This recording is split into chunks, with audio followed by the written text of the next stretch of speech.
What's up, guys? Welcome to my new home. I wish, actually. Well, for real though, welcome to my cabin for just tonight only. I wish forever. It's literally as big as you see it. It's one room. There's two little beds. This is my bed right here. That one over there is apparently Brookie's. Brookie does not care about the bed. She is obsessed with under the bed. So that's where she is right now. And I can't even get her out for a YouTube video. So Brookie and I went on a little road trip because, well, it's a Sunday, Monday, and I had Monday off of school because it's Martin Luther King Day. So I figured it was a good time for a little road trip, and I found this cute little cabin along the way, so that was great. We tried to go fishing earlier today, and unfortunately, literally everything was frozen solid. Places that I have never seen frozen solid are frozen solid right now. So that means we're having a good winter, which is good for the reservoirs. I guess I figured that even though it's middle of January, I figured there'd be some open water because last year was such a mild winter and maybe I got used to that. But this was more your typical winter. And what I mean by that is even when my first spot wouldn't work, my second spot I couldn't get to because of too much snow. And same thing with my third spot.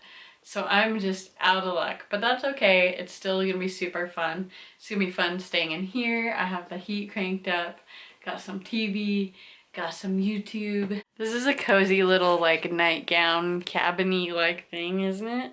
One of my best friends got me this for my birthday years ago, and I was just cleaning out my trailer and I found it and I was like, I just love it.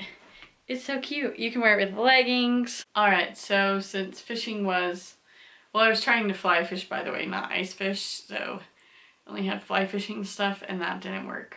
So since fly fishing didn't work, I figured we should talk fly fishing. Cabin talk fly fishing style.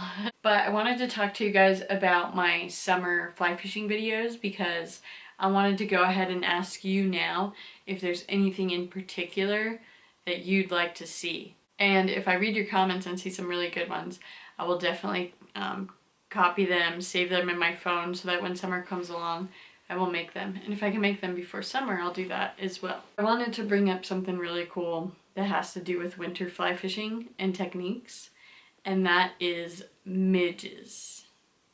Midges. What is a midge? A midge is a tiny, tiny little fly. I usually use sizes 18 to 22. I don't really go smaller than a 22. I don't go bigger than 18. They're a tiny, tiny fly pattern. And the cool thing about midges is that they are available in almost all water systems 100% of the year. So that's incredible. And I actually, while I was out in the field at one of the frozen lakes, planning to get ready to fly fish and catch some fish on midges, this particular lake had a little tiny hole about like 10 feet off the shore and the rest was ice, and it was thin ice so I couldn't get out on it. So I was still planning to fish it, and I did. I just didn't have any luck. The hole was literally this big, and even if I were to have caught one in there, there would have been no way on light line supporting midges that I would have been able to pull it out of the hole onto the light ice and take it in. So I didn't try too hard. Well, I tried, but I didn't have a lot of faith in it, and that's okay. On a warmer day, it'll be better. I'll definitely be back when things start icing off a little bit. But anyway, we'll cut to some of that info. Me in the field talking about midges. Okay, so this is my handy dandy Bug Club box. Literally everything inside it, besides a couple of fly boxes, is from Bug Club. It's a subscription box company that you guys have heard me talk about in the past. You get so much stuff and you're saving over 45% just by spending $100 for the entire year. No more other payments, no more every month fees, a flat rate $100 with my code, which I'll put right here. And it's just, honestly, it's incredible. I love it. As an avid fly fisher, there's no better subscription box. So let me show you a couple things that I might be using. I might be using these. It's going to depend which fly I'm going to put on. We're going to decide that right now. Let me show you. If I need help getting it down, I will also use these. These are also from Bug Club. let's go to some of their flies. Alright, so this is their winter box. It's primarily midges. I'll put a link in the description box to some of my other bug club videos so you can see exactly what's in each of the boxes. I've gotten maybe 4 so far. I seriously love it because look at all this stuff that I have. Let me show you while this is sticking out too. I'm going to put this on my lanyard because then I can put nippers on this. But anyway, as you can see here, it's primarily midges. This is the winter box. I'm probably going to use this black little zebra midge first because it's really, really tiny and I think it could do really, really well. We're going to run into some difficulties because there's a little bit of ice around the edge. So if I am lucky enough to hook one, I'm going to have to be really careful getting him on the ice and then to my hands. The ice is too thin for me to walk out on, I think. Alright, so I've been fishing a little bit and it is slow, and I'll be honest with you, I might not catch a fish here today, and the reason is the area in which I have to fish is so tiny. Might not catch one just because 98% of the lake is under ice, but I'm gonna keep trying. But I figured it was a good time to tell you guys a little bit about some winter fly fishing techniques. Mainly because some of you watching might not know. So if you do know, don't worry about it. But if you don't, now is your chance to learn some little fly fishing tips and tricks. Okay, so when you do get Bug Club, they're meant for all different skill levels, but there's especially good information if you are a beginner because they'll be telling you a lot of these things that I'm telling you right now, and they also give you techniques about the flies, tell you about them, what they imitate, when to use them, all that good stuff. But I'm going to fill you in on midges a little bit. So some of the midges from the winter box in here. Let's say, well, first of all, when do you use midges? Midges are available in most still water bodies every day of the year. Like, it's crazy. 4 seasons a year. They are the most available bug. And here's a little secret. If you can't get a fish to bite anything, throw on some type of midge pattern and odds are you could catch a fish because fish are always eating midges.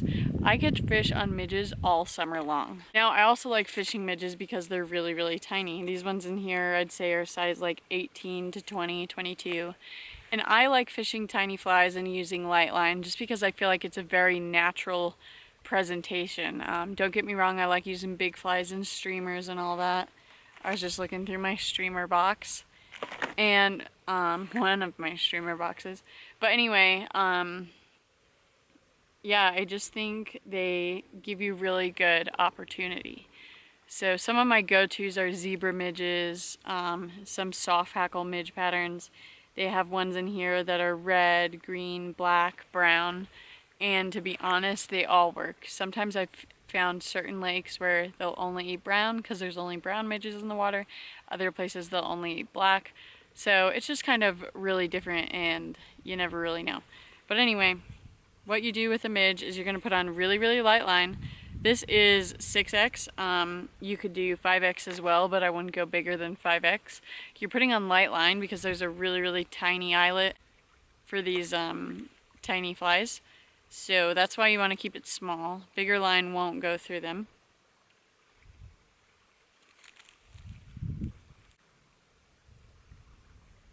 Put the line through the eyelet. I'm just doing a simple cinch knot or clinch knot, whatever you want to call it.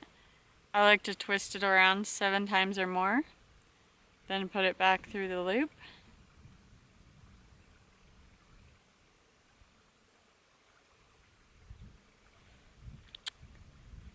And pull it through.